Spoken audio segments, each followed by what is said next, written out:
বনের ভেতরে নতুন ভয়। লিখেছেন হেমেন্দ্র কুমার রায়।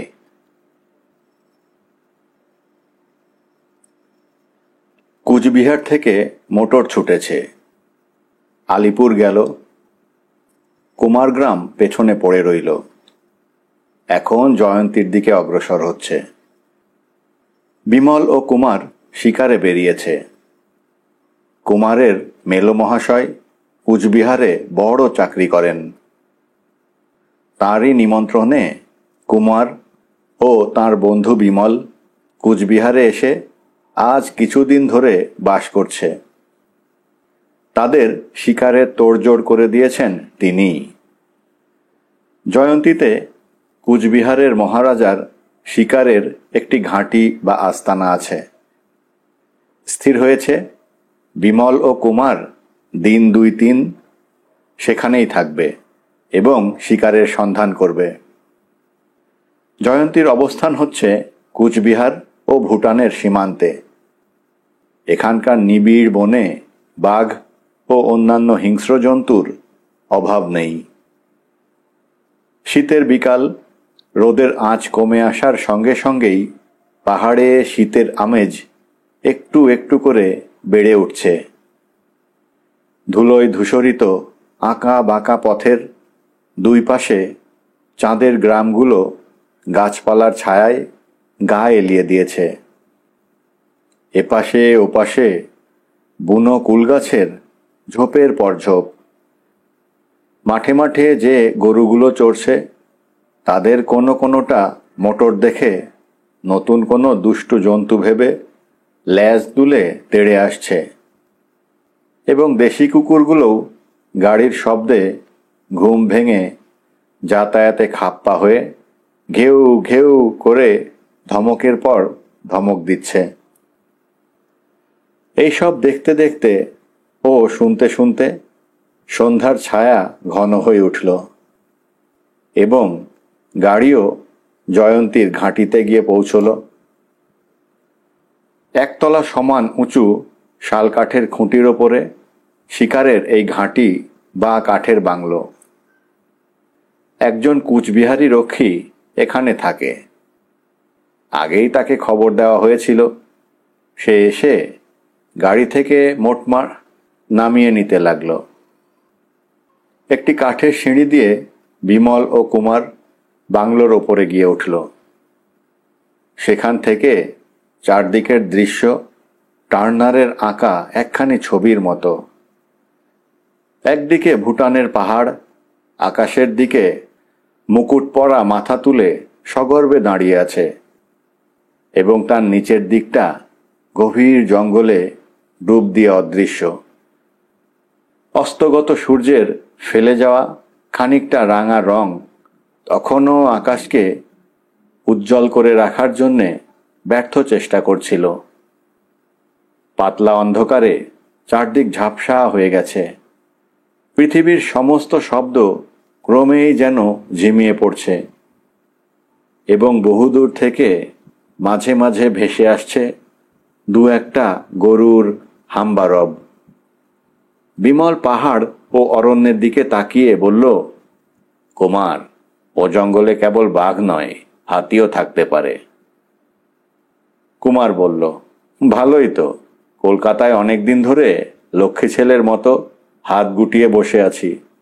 একটুখানি নতুন উত্তেজনা আমাদের দরকার হয়েছে।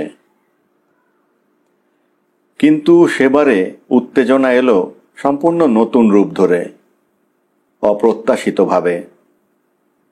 কুচবিহারি শীত ভুটানের সীমান্তে দার্জিলিংয়ের প্রায় কাছাকাছি যায়। সন্ধ্যার অন্ধকার সঙ্গে করে যে শীত নিয়ে এলো, 3টে পুরো গরম জামার ওপরে মোটা আলোয়ান চাপিয়েও তার আক্রমণ ঠেকানো যায় না। রক্ষী ঘরের ভেতরে এসে জিনিসপত্র গোছাচ্ছে। বিমল তাকে ডেকে জিজ্ঞেস করল, ওহে, তোমার নামটি কি শুনি? আজ্ঞে, শ্রী নিধিরাম দাস। আচ্ছা নিধিরাম, তুমি এখানে কতদিন আছো? আজ্ঞে, অনেক দিন। কাল ভোরে আমরা যদি বেরোই, কাছাকাছি কোথাও কোনো শিকার পাওয়া যাবে? আজ্ঞে, ওই জঙ্গলে বরাহ তো পাওয়া যাবেই, বাঘও আছে। কাল রাতেই আমি বাঘের ডাক শুনেছি। আজ সকালে উঠে দেখেছি কাছেই একটা ঝোপে বাঘে গরু মেরে আধখানা খেয়ে ফেলে রেখে গেছে। তাহলে গরুর বাকি আধখানা খাওয়ার লোভে বাঘটা হয়তো বেশি দূরে যায়নি। নিধিরাম, জঙ্গল ঠেঙাবার জন্যে কাল আমার সঙ্গে জন কয়েক লোক দিতে পারো? নিধিরাম একটু ভেবে বললে, হুজুর, লোক পাওয়া শক্ত হবে। কেন? আমরা তাদের ভালো করেই বকশিস দেব। সে তো জানি হুজুর, হপ্তাখানেক আগে হলে যত লোক চাইতেন দিতে পারতুম, কিন্তু এখন ডবল বকশিস দিলেও বোধহয় লোক পাওয়া যাবে না। বিমল বিস্মিত স্বরে বলল, কেন নিধিরাম, হপ্তাখানেকের মধ্যেই এখানে কি বাঘের উপদ্রব বড় বেড়েছে? নিধিরাম মাথা নেড়ে বললে, না হুজুর, বাঘের সঙ্গে থেকে এখানকার লোকের কাছে বাঘ গা সওয়া হয়ে গেছে। বাঘকে আমরা খুব বেশি ভয় করি না, কারণ সব বাঘ মানুষ খায় না। কুমার এগিয়ে এসে বিমলের হাতে এক পেয়ালা কফি দিয়ে বলল, নিধিরাম, তোমার কথার মানে বোঝা যাচ্ছে না। বাঘের ভয় নেই, তবু লোক পাওয়া যাবে না কেন? নিধিরাম সুস্বরে বলল, হুজুর, বনে এক নতুন ভয় এসেছে। বিমল বলল, নতুন ভয়? কুমার বলল, নিধিরাম বোধহয় পাগলা হাতির কথা বলছে। নিধিরাম প্রবল মাথা নাড়া দিয়ে বলল, না হুজুর, বাঘও নয়, পাগলা হাতি টাতিও নয়, এ এক নতুন ভয়। এ ভয় যে কি, এর চেহারা যে কি রকম, কেউ তা জানে না, কিন্তু সকলেই বলেছে এই নতুন ভয় ওই পাহাড় থেকে নেমে বনে এসে ঢুকেছে। বিমল ও কুমারের বিস্ময়ের সীমা রইল না। তারা পরস্পরের সঙ্গে কৌতূহলী দৃষ্টি বিনিময় করল।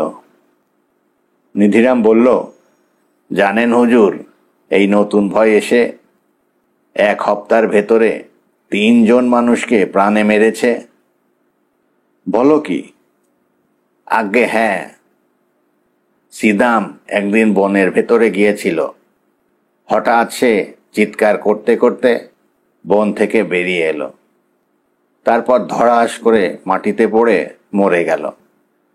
সকলে ছুটে গিয়ে দেখলে তার ডান পায়ের ডিমে একটা বান বিঁধে আছে। বান? হ্যাঁ, ছোট একটি বান, 1 বিঘতের চেয়ে বড় হবে না। কোনো মানুষ ধনুক থেকে সেরকম বান ছোড়ে না। কুমার প্রায় রুদ্ধশ্বাসে বলল, তারপর? 3 4 আগে এক কাঠুরেও দুপুরবেলায় বনের ভেতর থেকে তেমনি চাঁচাতে চাঁচাতে বেরিয়ে এসে মাটিতে পড়ে ছটফট করতে করতে মারা পড়ল।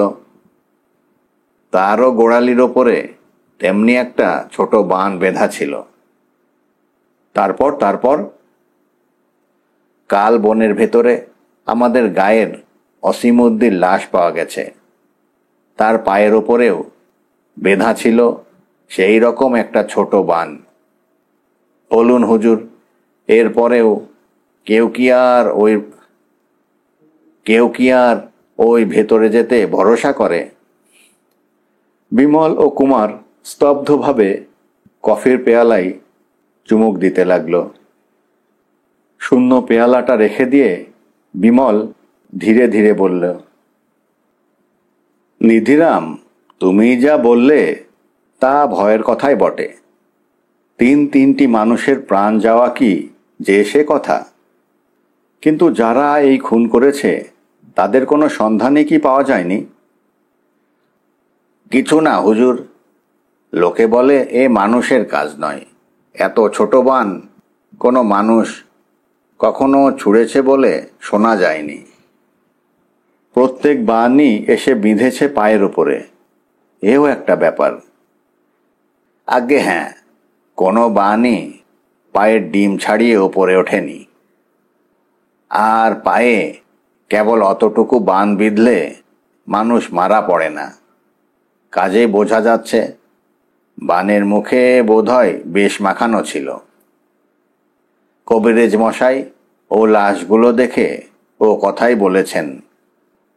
বিমল বলল, একটা বান দেখতে পেলে ভালো হতো। দেখবেন হুজুর, আমি এখনই একটা বান নিয়ে আসছি। এই বলে নিধিরাম ঘর থেকে বেরিয়ে গেল। বিমল জানলা দিয়ে কুয়াশা মাখা স্নান চাঁদের আলোয় অস্পষ্ট অরণ্যের দিকে তাকিয়ে বললে, কুমার, অ্যাডভেঞ্চার বোধহয় আমাদের অনুসরণ করে। কাল আমরাও ওই বনের ভেতরে প্রবেশ করব। কে জানে শিকার করতে গিয়ে আমরাই কারো শিকার হব কি না। কুমার বললে, কিন্তু এমন অকারণে নরহত্যা করা তো কোনো অর্থ হয় না। বিমল বলল, হয়তো বনের ভেতরে কোনো পাগল আড্ডা গেড়ে বসেছে, নইলে এত জায়গা থাকতে পায়েই বা বান মারে কেন। এমন সময় নিধিরামের পুনঃপ্রবেশ, তার হাতে একটা কাগজের মোড়ক। সে খুব ভয়ে ভয়ে সেটাকে বিমলের হাতে সমর্পণ করলে। বিমল মোড়কটা খুলে টর্চের তীব্র আলোকে জিনিসটা ধরে পরীক্ষা করল।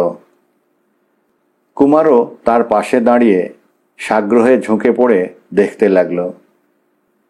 মুখে বিস্ময়ের স্পষ্ট আভাস জাগিয়ে বিমল বলল, কুমার, দেখেছ? কি? এ তো বানের মতো দেখতে নয়, এ যে ঠিক ছোট্ট একটি খেলাঘরের বর্ষার মতন দেখতে। সত্যিই তাই, 1 বিঘত লম্বা পুঁচকে একটি কাঠি, তার ডগায় খুব ছোট্ট এক ইস্পাতের চকচকে ফলা, অবিকল বর্ষার মতো দেখতে। কুমার বলল, মানুষ যদি দূর থেকে এই একরত্তি হালকা বর্ষা ছোড়ে, তাহলে নিশ্চয়ই তার লক্ষ্য স্থির থাকবে না। বিমল ভাবতে ভাবতে বলল, তাই তো, এ যে মনে বড় ধাঁধা লাগিয়ে দিলে। হ্যাঁ নিধিরাম, বনের ভেতরে অছিমুদ্দির লাশ যেখানে পাওয়া গেছে, অন্তত সেই জায়গাটা আমাদের দেখিয়ে দিয়ে আসতে পারবে তো? নিধিরাম বললে, তা যেন পারবো, কিন্তু হুজুর, এর পরেও কি আপনারা ভুতুড়ে বনে যেতে চান? বিমল হেসে বলল, ভয় নেই নিধিরাম, এত সহজে মরবার জন্যে ভগবান আমাদের পৃথিবীতে পাঠাননি। তুমি নিশ্চিন্ত থাকো, আমরা কাল সকালেই ওই বনের ভেতরে ঢুকতে চাই। কুমার, আমাদের শিকারি বুট পরতে হবে, কারণ এই অদ্ভুত শত্রু দৃষ্টি হাঁটুর নিচে পায়ের ওপরেই। ওইটুকু পলকা কাঠির তীর বা বর্ষা যে শিকারি বুট ভেদ করতে পারবে না, বিমল এটা বেশ বুঝতে পেরেছিল। শরীরের অন্যান্য স্থানেও তারা ডবল করে জামা প্রভৃতি চড়িয়ে 2 পা পর্যন্ত ঝোলা ওভারকোট পরে নিল। বিমল বলল, সাবধানের মার নেই, কি জানি, বলা তো যায় না। উপরি উপরি 2 পেয়ালা কফি পান করে হাড় ভাঙা শীতের ঠকঠকানি যতটা সম্ভব কমিয়ে বিমল ও কুমার বাংলো থেকে নিচে নেমে এলো। সামনের বনের মাথায় দূরে তখনও কুয়াশার পাতলা মেঘ জমে আছে। কাঁচা রোদ চারদিকে সোনার জল ছড়া দিচ্ছে। ভোরের পাখিদের মনের খুশি আকাশে বাতাসে ছড়িয়ে যাচ্ছে গানে গানে। বিমল ও কুমারের মাঝখানে থেকে নিধিরাম ভয়ে ভয়ে চারদিকে তাকাতে তাকাতে এগিয়ে আসছিল। তার ভাব দেখলেই স্পষ্ট বোঝা যায়, সামান্য বিপদের আভাস পেলেই সে সর্বাগ্রে অদৃশ্য হওয়ার জন্যে প্রস্তুত হয়েই আছে। একটা পায়ে চলা পথ ধরে তারা যখন একেবারে বনের কাছে এসে পড়ল, নিধিরামের সাহসে আর কুলালো না। হঠাৎ হেঁট হয়ে সেলাম ঠুকে সে বললে, হুজুর, ঘরে আমার বউ আছে, ছেলে মেয়ে আছে, আমি গোয়ারের মতো প্রাণ দিতে পারবো না। কুমার হেসে বলল, তোমাকে বলি দেওয়ার জন্যে আমরা ধরে আনিনি নিধিরাম, খালি দেখিয়ে দিয়ে যাও অসীমুদ্দিন লাশ কোথায় পাওয়া গিয়েছিল। ওইখানে হুজুর, ওইখানে। বনের ভেতরে ঢুকেই এই পথটা যেখানে ডান দিকে মোড় ফিরে গেছে, ঠিক সেইখানে। বলেই নিধিরাম সেলাম ঠুকতে ঠুকতে তাড়াতাড়ি সরে পড়ল। বিমল ও কুমার আর কিছু না বলে নিজেদের বন্দুক ও রিভলভার ঠিক আছে কি না পরীক্ষা করে দেখলে। তারপর সাবধানে বনের ভেতর প্রবেশ করলে। সব বন যেমন হয়, এও তেমনই। বড় বড় গাছ, আঁকড়া ডালপাতা ভরা মাথাগুলো পরস্পরের সঙ্গে ঠেকিয়ে যেন সূর্যের আলো যাতে ভেতরে ঢুকতে না পারে সেই চেষ্টাই করছে। গাছের ডালে ডালে ঝুলছে অজানা বন্যলতা এবং গাছের তলার দিক অদৃশ্য হয়ে গেছে ঝোপে ঝাপে আগাছায়। কিন্তু সব বন যেমন হয়, এও তেমনি বন বটে। তবু এখানকার প্রত্যেক দৃশ্যের ও প্রত্যেক শব্দের মধ্যে এমন একটা অদ্ভুত রহস্য মাখানো আছে এই বনকে, যা সম্পূর্ণ নতুন ও অপূর্ব করে তুলেছে। পথ যেখানে ডান দিক মোড় ফিরেছে, সেখানে রয়েছে একটা মস্ত বড় ঝোপ। সেইখানে দাঁড়িয়ে পড়ে বিমল বলল, এইখানেই অসীমুদ্দি পৃথিবীর খাতা থেকে নাম কাটিয়েছে। কুমার, এ ঝোপে অনায়াসেই প্রকাণ্ড বাঘ থাকতে পারে। লুকিয়ে আক্রমণ করবার পক্ষে এ একটা চমৎকার জায়গা। কুমার সন্দিগ্ধ দৃষ্টিতে একবার ঝোপটার দিকে তাকালো। তারপর হঠাৎ এক টানে বিমলকে সরিয়ে এনে উত্তেজিত কিন্তু মৃদু কণ্ঠে বলল, ও ঝোপে সত্যিই বাঘ রয়েছে। চোখের নিমিষে দুজনে বন্দুক তুলে তৈরি হয়ে দাঁড়ালো।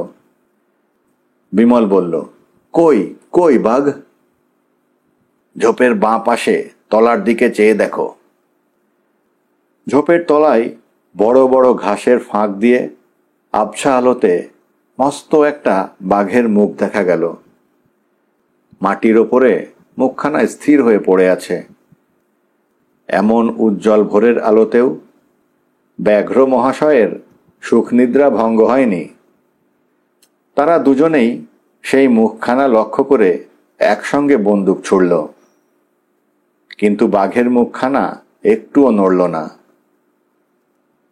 দুটো বন্দুকের ভীষণ গর্জনে যখন সারা বন কেঁপে উঠল, গাছের উপরকার পাখিগুলো সভয়ে কলরব করতে করতে চারদিকে উড়ে পালালো, তখন বিমল ও কুমার বাঘের মুখের দিকে স্থির দৃষ্টিতে তাকিয়েছিল বলে আর একটা বিচিত্র ব্যাপার দেখতে পেল না। বন্দুকের শব্দ হওয়ার সঙ্গে সঙ্গে আশপাশের ঝোপের তলাকার দীর্ঘ ঘাস বনগুলো হঠাৎ যেন জ্যান্ত হয়ে উঠল, যেন তাদের ভেতর দিয়ে অনেকগুলো ছোট ছোট জীব চমকে এদিকে ওদিকে ছুটে পালাচ্ছে। সেগুলো খরগোশও হতে পারে, সাপও হতে পারে। বিমল আশ্চর্য হয়ে বলল, ঘুমন্ত বাঘগুলি খেয়েও একটু নড়ল না? তবে কি ওটা মরা বাঘ? দুজনে পায়ে পায়ে এগিয়ে গেল। তারপর বন্দুক দিয়ে ঝোপটা দুফাক করে উঁকি মেরে দেখল, বাঘটা সত্যি সত্যি মরে একেবারে আড়ষ্ট হয়ে পড়ে আছে। তার সর্বাঙ্গ ভরে ভন ভন করছে মাছির পাল। কুমার হেঁট হয়ে হাত বাড়িয়ে বাঘটার তলপেট থেকে কি একটা জিনিস টেনে বার করল। তারপর সেটাকে বিমলের চোখের সামনে উঁচু করে তুলে ধরল। বিমল অবাক হয়ে দেখল, সেই ছোট্ট কাঠির ডগায় এতটুকু একটা বর্ষার ফলা চকচক করছে। বিমল বলল, সেই খুদে বর্ষা আর সেই মারাত্মক বিষ, এ বনে বাঘেরও নিস্তার নেই। কুমার বলল, বর্ষাটা ছিল বাঘের তলপেটে, অমন জায়গায় বর্ষা মারল কেমন করে? বিমল খানিকক্ষণ ভেবে দেখল, দেখো কুমার, ব্যাপারটা বড়ই রহস্যময়। এতটুকু হালকা বর্ষা দূর থেকে নিশ্চয়ই কেউ ছুটতে পারে না। 3 জন মানুষ মরেছে, প্রত্যেকেই চোট খেয়েছে হাঁটুর নিচে। বাঘটাও তলপেটে চোট খেয়েছে।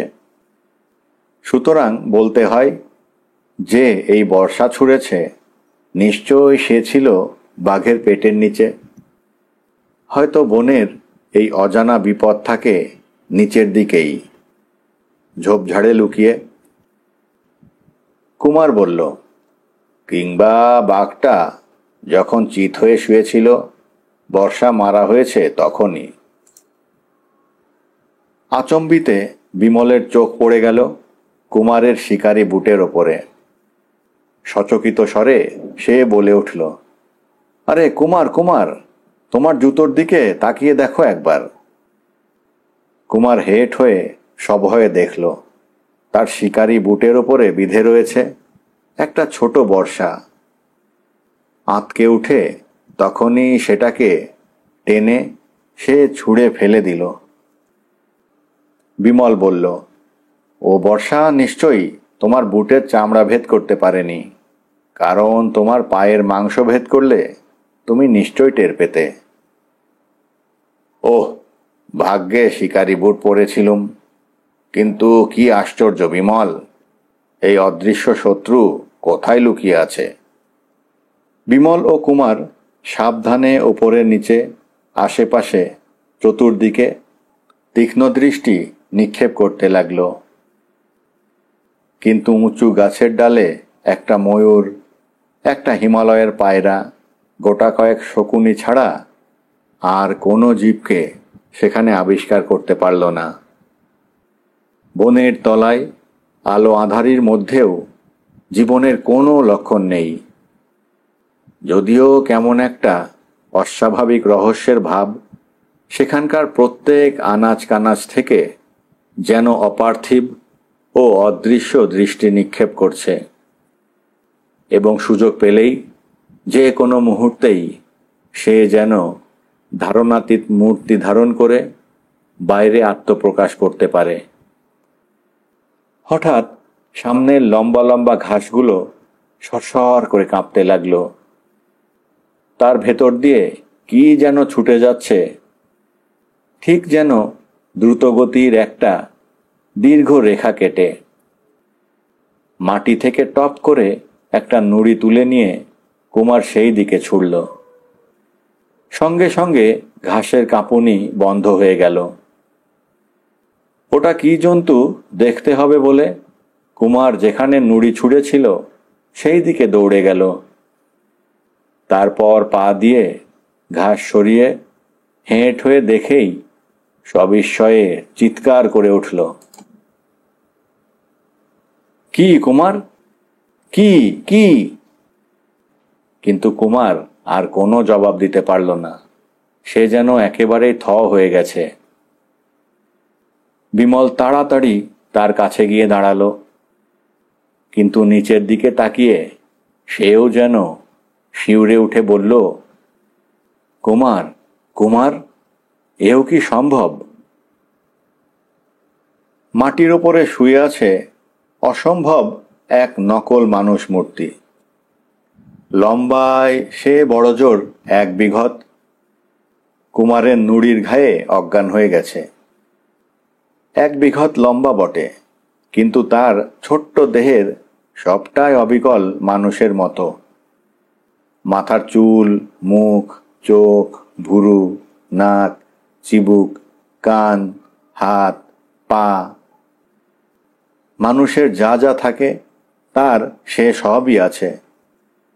তার পাশে হাতের খুদে মুঠো খুলে পড়ে রয়েছে সেই রকম এক কাঠির বর্ষা। বিমল ও কুমার নিজেদের চোখকে যেন বিশ্বাস করতে রাজি হলো না। বিমল সেই এক বিঘতি মানুষটাকে 2 আঙুলে তুলে একবার নিজের চোখের কাছে ধরল। সেই এক ফোঁটা মানুষের এতটুকু বুক নিঃশ্বাসে প্রশ্বাসে বারবার উঠছে আর নামছে। বিমল তুলে ধরতেই তার মাথাটা কাঁধের ওপর লুটিয়ে পড়ল। শিউরে উঠে আবার সে তাকে মাটিতে শুইয়ে দিল। কুমার হতভম্বের মতো বলল, বিমল, আমি স্বপ্ন দেখছি না তো? বিমল বলল, এও যদি স্বপ্ন হয় তাহলে আমরাও স্বপ্ন। পাহাড় থেকে নেমে এসে তাহলে এই ভয়ই বনবাসী হয়েছে। তাছাড়া আর কি বলা যেতে পারে? এদের চেহারাই খালি আমাদের মতো নয়। এই পকেট সংস্করণের মানুষ আমাদেরই মতো বর্ষা তৈরি করে, ইস্পাতের ফলা ব্যবহার করতে জানে, আবার বিষ তৈরি করে বর্ষার ফলায় মাখিয়ে বড় বড় শত্রু মারতেও পারে। সুতরাং এর বুদ্ধিও হয়তো মানুষের মতো। জানি না এর দলের আরও কত লোক এখানে লুকিয়ে আছে। ওই যা, কুমার, কুমার! ইতিমধ্যে কখন যে এক বিঘতি মানুষের জ্ঞান হয়েছে তারা কেউ তা টের পায়নি। যখন তাদের হুঁশ হলো তখন সেই পুতুল মানুষ তীর বেগে ঘাস জমির ওপর দিয়ে দৌড় দিয়েছে। ব্যর্থ আক্রোশে বিমল নিজের বন্দুকটা তুলে নিয়ে কেন যে গুলি ছুড়ল তা সে নিজেই জানে না। তবে এটা ঠিক যে সেই পুতুল মানুষকে হত্যা করবার জন্যে নয়। কিন্তু যেমনি ক্রুম করে বন্দুকের শব্দ হলো, অমনি তাদের এপাশে ওপাশে সামনে পিছনে লম্বা লম্বা ঘাসের বন যেন সচমকে জ্যান্ত হয়ে উঠল। ঘাসে ঘাসে এলোমেলো দ্রুতগতির রেখার পর রেখা, যেন শত শত জীব লুকিয়ে লুকিয়ে চারদিক দিয়ে ছুটে পালিয়ে যাচ্ছে। বিমল ও কুমার পাগলের মতো চতুর্দিকে ছুটাছুটি করতে লাগলো, অন্তত আর একটা পুতুল মানুষকে গ্রেপ্তার করার জন্যে। কিন্তু মিথ্যা চেষ্টা। তারপরেও বিমল ও কুমার বহুবার বনের ভেতরে খুঁজতে গিয়েছিল, কিন্তু আর কোনো পুতুল মানুষ সে অঞ্চলে আর দেখা যায়নি, বা বিষাক্ত বর্ষা ছুঁড়ে আমাদের মতো বড় বড় মানুষকে হত্যা করেনি। বোধহয় বন ছেড়ে তারা আবার পালিয়ে গিয়েছিল ভুটানের পাহাড় জগতে।